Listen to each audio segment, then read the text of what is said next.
श्री परमहंस देवाय नमः। विजयनगर के राजा बड़े ही दयालु थे। प्रजा की भलाई के लिए नए नए कार्य करते थे, परंतु उनकी जरा कार्यशैली निराली थी। नगर में 2 कुएं थे। राजमहल के कुएं से राजा पानी पीते थे, बाहर के कुएं से प्रजा। पड़ोसी राजा बड़ा ही ईर्ष्यालु था।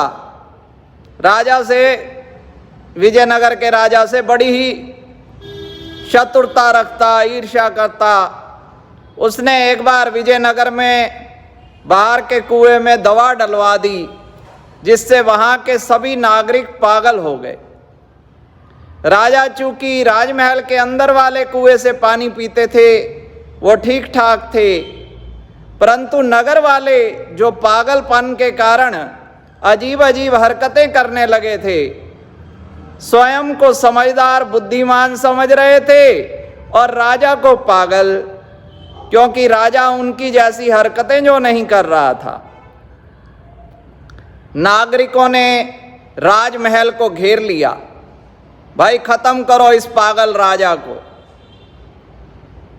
पड़ोसी राज्य से आए हुए भी पागलों ने भड़का दिया था नागरिकों को।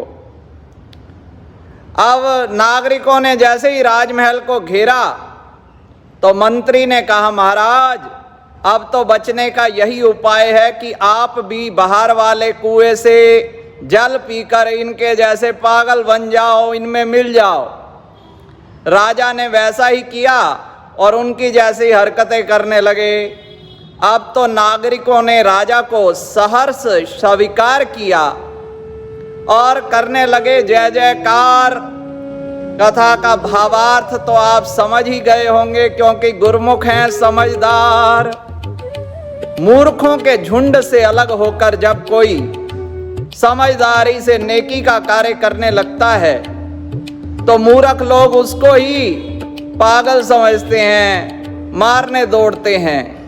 सारी दुनिया प्रसन्न कदापि नहीं हो सकती। बस श्याम सुंदर को ही रिझाओ, मनाओ और गाओ, श्री परमहंस शरणम गच्छामि।